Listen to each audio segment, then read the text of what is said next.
Welcome to Crimson States, where one choice can change a lifetime and every story cuts deep.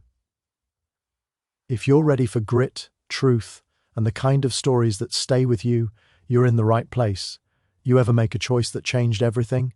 Not the kind you think about for days, the kind that hits you in 3 seconds and you either pull the trigger or you don't. I made mine on a Tuesday afternoon in 1881. Somewhere between hell and nowhere when I heard a woman scream. I was 45 years old, 6 years past burying my wife, 20 years past believing in much of anything. I had $800 in my saddlebag, money from selling a ranch I never should have bought, and I was headed to Prescott to disappear. Find some land, build a fence, die quiet. The Arizona desert had other plans. 3 shots cracked the air like God-breaking bones. Then her voice, high, desperate, cutting through the heat like a knife through butter. I could have kept writing. Should have probably. I'd been a Texas Ranger once, sure, but I'd hung up that star because I was tired of choosing who lived and who died. Tired of being right, tired of being wrong. But some habits don't die. They just sleep. I pulled my Winchester 73 from the scabbard and urged my horse toward the sound. What I found was 3 men, cancheros, by the look of them, Mexican army and trash, who made their living stealing Apache women and selling them south of the border, circling a woman like wolves on a doe. She had a knife. One of them was already bleeding. I didn't ask questions, didn't announce myself, just put a round through the first man's chest from 60 yards. He dropped like a puppet with cut strings. The other 2 spun around. One was smart, threw up his hands, mounted his horse and rode. The other was stupid, went for his pistol. I shot him too. Then there was silence, just me, the dead, and her. She stood there in a doe dress, blood on her hands, not all of it hers, staring at me like I was either her salvation or her next problem. She was maybe 30. Apache, no question. And she didn't look grateful, she looked careful. I guess we both were. Now before I go on, let me ask you something. You ever saved someone you probably shouldn't have? Someone who turned your whole damn life sideways? If you have, you know what's coming. If you haven't, well, hit that like button and settle in because this is where it gets complicated. Her name was Dana, means the one who goes first in Apache. Fitting, I suppose, because she didn't wait for me to play hero.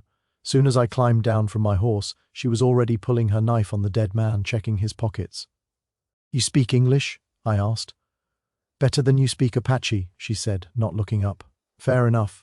I had a graze wound on my ribs, where one of them got a shot off. Nothing serious, but it bled like hell. She saw it, pointed to a rock in the shade. Sit. I sat. She tore a strip from her dress, didn't ask permission, didn't hesitate, and pressed it against the wound.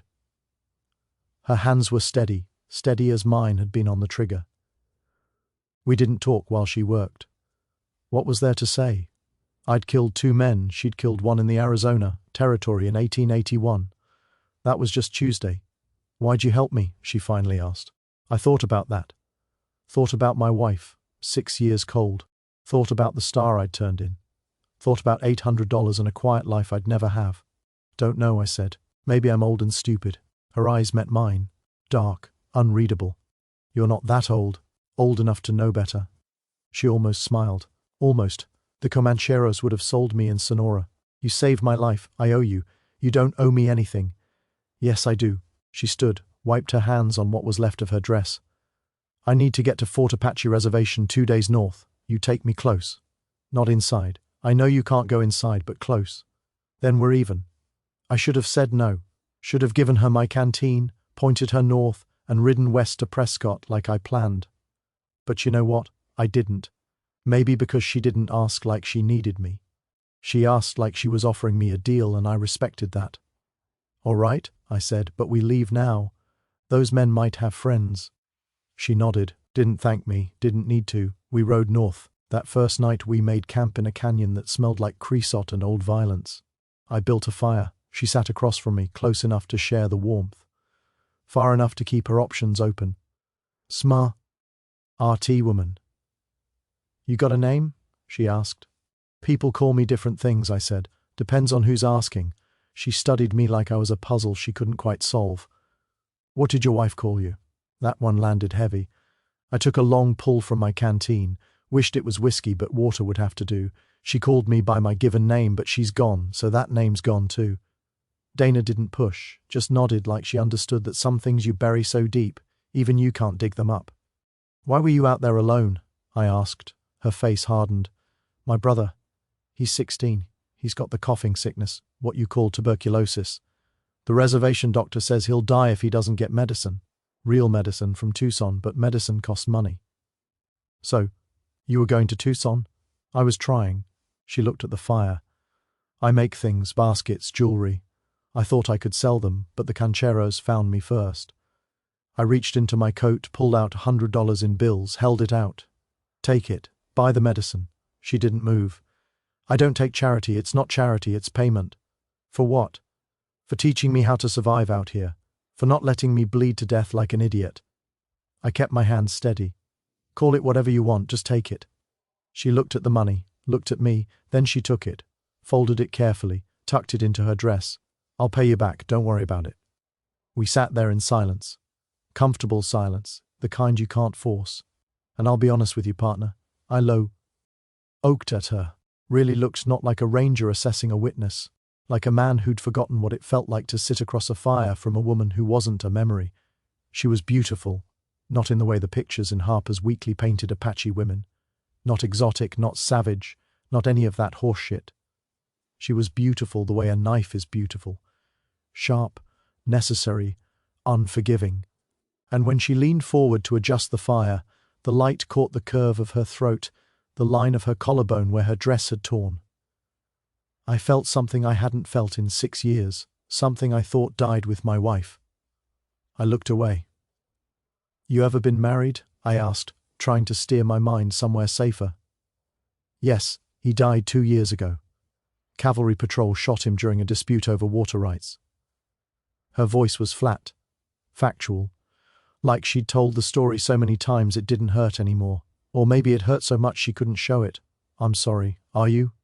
She tilted her head. You were a ranger. Maybe you shot someone's husband too. That was fair. Didn't make it easier to hear, but it was fair. Yeah, I said. I probably did. We didn't talk after that. Just listened to the fire crackle and the coyotes howl in the distance. But before we slept, she said something I didn't expect. You're not like the other white men I've met. How so? You don't lie about what you are. I didn't know if that was a compliment or an insult. Didn't matter, it was the truth. Second day, we crossed into territory the Cavalry patrolled heavy. San Carlos Reservation was east of us, another hellhole where the government packed Apache families like cattle in a pen, and the army didn't like Indians moving around without papers. Around noon we heard horses. Get down, I said. Dana slid off my horse, crouched low. I kept riding slow, casual, like I had nothing to hide. 8 troopers came over the ridge, led by a lieutenant who couldn't have been more than 25. Shiny buttons, clean uniform, the kind of officer who read about the West and dime novels, and thought he understood it. Afternoon, I called out. The lieutenant pulled up, eyes narrowing. You're a long way from anywhere, mister. That's the idea. His gaze shifted past me, landed on Dana. The day I felt my jaw tighten, kept my voice level. That's my guide. I'm paying her to show me the trail to Prescott. You got papers for her? Didn't know I needed any? The lieutenant walked his horse closer. Too close. Dana stayed still, eyes down, playing the part. But I saw her hand near her knife. Saw the tension in her shoulders. Lot of renegades moving through here. The lieutenant said, We're under orders to check every Indian we see. I pulled out a $20 bill, held it up where he could see it. Look, friend. I'm just a man trying to get from one place to another. I hired her because I don't know this country. She does. If that's a problem, I'll pay the fine and we'll be on our way. Greed and authority wrestled on his face. Greed won. It usually does. He took the 20. Make sure I don't see you again. You won't. They rode off. I waited until they were dust on the horizon before I let out the breath I'd been holding. Dana climbed back on the horse behind me, and I felt her body tense against my back. I hate them, she whispered.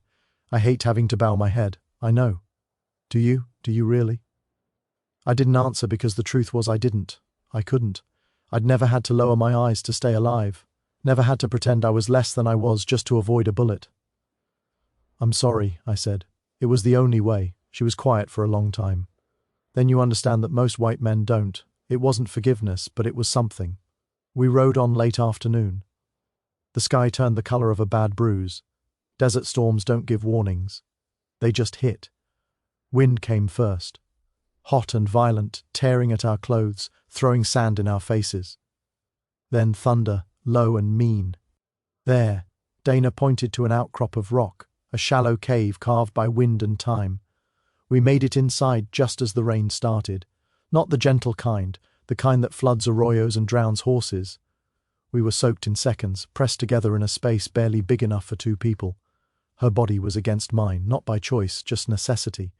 I could feel her breathing, feel the heat of her, even through wet clothes. Smell her sweat and sage and something else, something I'd forgotten the name of. "You ever afraid you're going to die out here?" she asked. "Every day when I was a ranger." And now I thought about that, about the $800, about Prescott, about the quiet life I'd been chasing like a man chasing a ghost.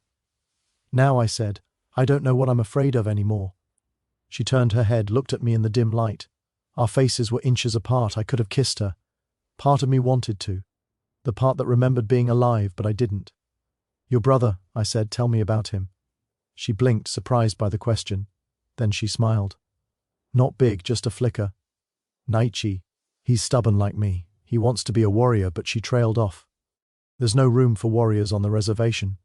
Just men waiting to die." "I'll get the medicine," I said. "I promise." "Why would you do that?" "Because I can, because someone should." The storm raged outside. Inside, we sat in silence, listening to the rain hammer the earth. And I realized something. I wasn't thinking about Prescott anymore. Wasn't thinking about the quiet life. I was thinking about her brother, about a people I'd been taught to fear, and a woman who didn't need me, but let me help anyway. When the storm passed, we didn't talk about what almost happened. We just rode on into the fading light. Third day, we crested a rise and saw Fort Apache in the distance. Dana pulled up, her hand on my arm. "You can't go further," she said. "I know," but she hesitated. "Do you want to meet my brother?" Now, that was a question. Going into an Apache reservation as a white man was like walking into a den of rattlesnakes. Ring bacon for boots. But the way she asked, careful, hopeful, I couldn't say no. "Yeah," I said. "I'd like that." We rode in slow. Apache men watched from the shadows. Warriors, lean and hard, with eyes that measured me and found me wanting. One of them stepped forward, younger than the rest, with a scar across his cheek that made him look meaner than he probably was. He said something in Apache. Dana answered. They went back and forth, voices rising. Finally, she turned to me. "This is company we were supposed to marry before my husband." Ah, that explained the look he was giving me.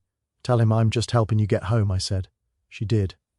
Ko didn't look convinced, but he stepped aside.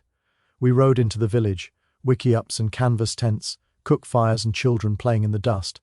It looked like every other reservation I'd seen, which is to say, it looked like defeat. Dana led me to a small shelter. Inside, a boy lay on a blanket, thin as a ghost, his chest rattling with every breath. This was Nietzsche.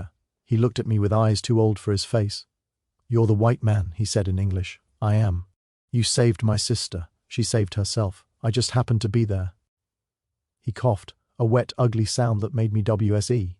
When he caught his breath, he said, "If you hurt her, I'll find you, even if I have to crawl out of my grave to do it." I liked him immediately. "I'm not here to hurt anyone," I said. I pulled out the rest of my money, $700, and handed it to Dana. "This is for the Medicisha. Nay, and whatever else you need." Her eyes went wide. "This is too much. It's what I got. Take it." She looked at me like I'd just offered her the moon, like she didn't know whether to trust it. Then Nish spoke, his voice weak but clear. "Sister, take it." She did. And for the first time since I'd met her, I saw tears in her eyes. That night, Dana came to find me at the edge of the village where I'd made camp. The stars were out, bright and cold, and the air smelled like juniper smoke. "Walk with me," she said. We walked to a creek that ran behind the village, sat on the bank listening to the water. Neither of us talked for a while. Sometimes silence says more than words. Finally, she spoke. "Tomorrow you'll leave. That was the deal. And you'll go to Prescott, buy your land, build your fence. That's the plan." She picked up a stone, tossed it into the water. "You don't want to." I looked at her. What makes you say that? Because if you did, you wouldn't have given me all your money. Damn, she had me there. Maybe I'm just stupid.